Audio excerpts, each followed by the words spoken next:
ಕೃಷ್ಣ. ಎಲ್ಲರಿಗೂ ನಮಸ್ಕಾರ. Welcome back to my YouTube channel. ಎಲ್ಲರೂ ಚೆನ್ನಾಗಿದ್ದೀರಾ ಅಂತ ಅನ್ಕೊಂಡಿದ್ದೀನಿ. ನಾನು ಕೂಡ ತುಂಬಾ ಚೆನ್ನಾಗಿದ್ದೀನಿ.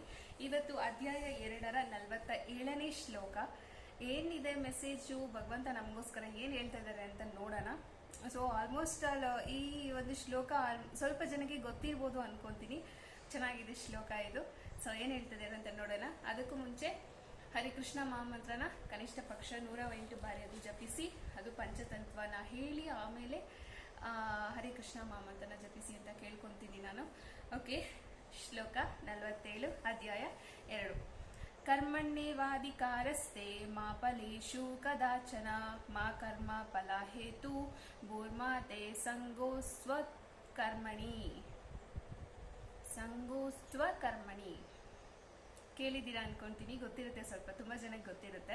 ಓಕೆ, ಇದರದ್ದು ಅನುವಾದ ಓದ್ತೀನಿ. ಈ ಶ್ಲೋಕದ ಅನುವಾದ: ನಿನಗೆ ನಿಯೋಜಿತ ಕರ್ತವ್ಯವನ್ನು ಮಾಡುವುದಕ್ಕಷ್ಟೇ ಅಧಿಕಾರ, ಆದರೆ ಕರ್ಮಫಲಕ್ಕೆ ನಿನಗೆ ಅಧಿಕಾರವಿಲ್ಲ.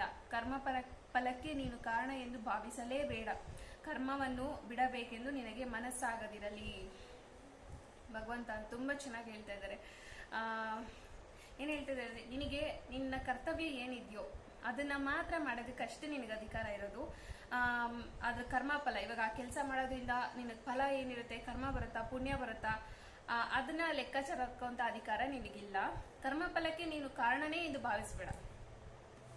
ಆಕ್ಚುಲಿ ಅರ್ಜುನ ಕೃಷ್ಣನ ಭಗವದ್ ಭಕ್ತ ಹೇಳ್ಬೇಕಂದ್ರೆ ಅವ್ರು ಯಾವಾಗ್ಲೂ ಕೃಷ್ಣನ್ನೇ ಅವಲಂಬಿಸಿದ್ದು, ಕೃಷ್ಣನನ್ನೇ ಆಶ್ರಯಕ್ಕೆಗೋಸ್ಕರ ಅವರು ಬೇಡ್ತಾ ಇದ್ರು. ಬೇರೆ ಯಾವ ದೇವರನ್ನು ಅವ್ರು ಪ್ರಾರ್ಥನೆ ಮಾಡ್ತಾ ಇರ್ಲಿಲ್ಲ, ಅಥವಾ ಬೇರೆ ಯಾರನ್ನು ಅವ್ರ ಅವಲಂಬಿಸಿರ್ಲಿಲ್ಲ ರಕ್ಷಣೆಗೋಸ್ಕರ.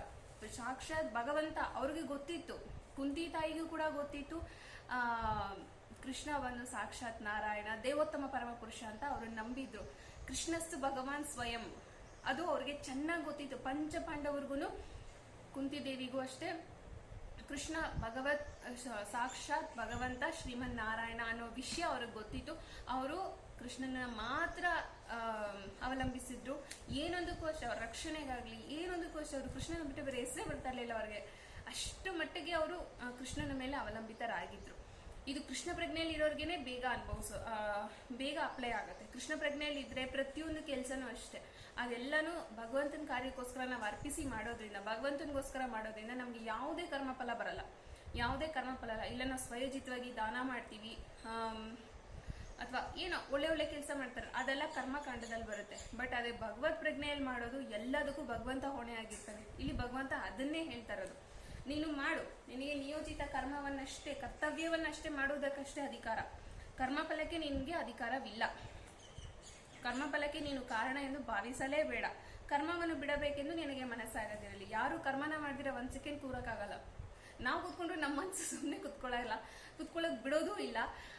ಏನಾದ್ರೂ ಒಂದು ಮಾಡ್ತಾನೆ ಇರ್ತೀವಿ, ಕರ್ಮ ಅನ್ನೋದು ಮಾಡ್ತಾ ಇರ್ತೀವಿ. ಅದನ್ನ ಭಗವತ್ ಪ್ರಜ್ಞೆಯಲ್ಲಿ ಮಾಡಿದಾಗ, ಭಗವಂತನ ಇಚ್ಛೆ ಅಂತ ನಾವು ಅದನ್ನ ಮಾಡಿದಾಗ, ಆ ಕರ್ಮ ಫಲ ಏನಿದೆಯೋ ಅದು ಒಳ್ಳೇದಾಗಿರ್ಬೋದು ಕೆಟ್ಟದಾಗಿರ್ಬೋದು, ದೇವರು ನಮ್ಗೆ ಅದನ್ನ ಅನುಗ್ರಹಿಸ್ತಾರೆ. ಅದೇ ಕೆಟ್ಟದಂತೂ ಆಗಲ್ಲ. ಕೃಷ್ಣ ಪ್ರಜ್ಞೆಯಲ್ಲಿ ಮಾಡೋಂಥ ಪ್ರತಿಯೊಂದು ಕೆಲಸನೂ ಪ್ರತಿಯೊಂದನ್ನು ಎಲ್ಲ ಭಗವಂತನಿಗೆ ಸೇರಿರುತ್ತೆ, ಭಗವಂತನ ಇಚ್ಛೆಯಿಂದನೇ ನಡೀತಾ ಇರುತ್ತೆ ಅನ್ನೋದನ್ನ ನಾವು ಅರ್ಥ ಮಾಡ್ಕೊಬೇಕು. ಓಕೆ, ಈ ಶ್ಲೋಕದ ಭಾವಾರ್ಥ ಓದ್ತೀನಿ, ಅವಾಗ ಇನ್ನೂ ನಿಮ್ಗೆ ಕಂಪ್ಲೀಟ್ ಆಗಿ ಅರ್ಥ ಆಗುತ್ತೆ. ಇಲ್ಲಿ 3 ವಿಚಾರಗಳಿವೆ: ನಿಯೋಜಿತವಾದ ಕರ್ತವ್ಯ, ಮನಬಂದಂತೆ ಮಾಡುವ ಕೆಲಸ ಮತ್ತು ಕರ್ಮ ಮಾಡದಿರುವುದು. ಮನುಷ್ಯನು ಪಡೆದುಕೊಂಡ ಪ್ರಕೃತಿ ಗುಣಗಳಿಗೆ ಅನುಗುಣವಾಗಿ ವಿಧಿಸಿದ ಕಾರ್ಯಗಳು ನಿಯೋಜಿತ ಕರ್ತವ್ಯಗಳು. ಮನಸ್ವಿ ನಡತೆಯ ಕೆಲಸವೆಂದರೆ ಪ್ರಮಾಣಾಧಿಕಾರದ ಒಪ್ಪಿಗೆ ಇಲ್ಲದ ಕೆಲಸ. ಕರ್ಮ ಮಾಡಿರುವುದೆಂದರೆ ನಿಯೋಜಿತ ಕರ್ತವ್ಯಗಳನ್ನು ಮಾಡದಿರುವುದು. ಅರ್ಜುನನು ಕರ್ಮವನ್ನು ಬಿಡಬಾರದು, ಆದರೆ ತನ್ನ ನಿಯೋಜಿತ ಕರ್ತವ್ಯವನ್ನು ಫಲದ ಆಸೆ ಇಲ್ಲದೆ ಮಾಡಬೇಕೆಂದು ಭಗವಂತನು ಬೋಧಿಸಿದನು. ತನ್ನ ಕರ್ಮಫಲಕ್ಕಾಗಿ ಆಸೆ ಪಡುವವನು ತನ್ನ ಕರ್ಮದ ಕಾರಣನೂ ಆಗುತ್ತಾನೆ. ಚೆನ್ನಾಗಿ ಹೇಳ್ತಾ ಇದ್ದಾರೆ. ಇನ್ನೊಂದ್ಸತಿ ಓದ್ತೀನಿ ಲೈನು: ತನ್ನ ಕರ್ಮಫಲದ ಫಲಕ್ಕಾಗಿ ಆಸೆ ಪಡುವವನು ತನ್ನ ಕರ್ಮದ ಕಾರಣನೂ ಆಗಿರುತ್ತಾನೆ. ಆದುದರಿಂದ ಆತ ಕರ್ಮದ ಫಲದಿಂದ ಸಂತೋಷ ಅಥವಾ ದುಃಖಕ್ಕೆ ಗುರಿಯಾಗುತ್ತಾನೆ. ನಿಯೋಜಿತ ಕರ್ತವ್ಯಗಳನ್ನು 3 ವರ್ಗಗಳಾಗಿ ಮಾಡಬಹುದು: ನಿಯತ ಕೆಲಸ, ತುರ್ತು ಕೆಲಸ ಮತ್ತು ಬಯಸಿದ ಚಟುವಟಿಕೆಗಳು. ಶಾಸ್ತ್ರದ ಆದೇಶಾನುಗುಣವಾಗಿ ಫಲಾಪೇಕ್ಷೆ ಇಲ್ಲದೆ ಕರ್ತವ್ಯವನ್ನು ಮಾಡಿದ ನಿಯತ ಕೆಲಸವು ಸತ್ವಗುಣದಲ್ಲಿ ಮಾಡಿದ ಕರ್ಮವಾಗುತ್ತದೆ. ಫಲದಿಂದ ಮಾಡುವ ಕೆಲಸ ಬಂಧನಕ್ಕೆ ಕಾರಣವಾಗುತ್ತದೆ. ಆದುದರಿಂದ ಇಂತಹ ಕೆಲಸವು ಶುಭಕರವಲ್ಲ. ನಿಯೋಜಿತ ಕರ್ತವ್ಯಗಳ ಮಟ್ಟಿಗೆ ಪ್ರತಿಯೊಬ್ಬನಿಗೂ ಅಧಿಕಾರ ಉಂಟು, ಆದರೆ ಇದು ಫಲದ ಆಸೆ ಇಲ್ಲದ ಕರ್ಮವಾಗಬೇಕು. ಇಂತಹ ನಿರ್ಲಿಪ್ತ ನಿಯೋಜಿತ ಕರ್ತವ್ಯಗಳು ನಿಸ್ಸಂಶಯವಾಗಿ ಮುಕ್ತಿ ಮಾರ್ಗಕ್ಕೆ ಕರೆದೊಯ್ಯುತ್ತದೆ.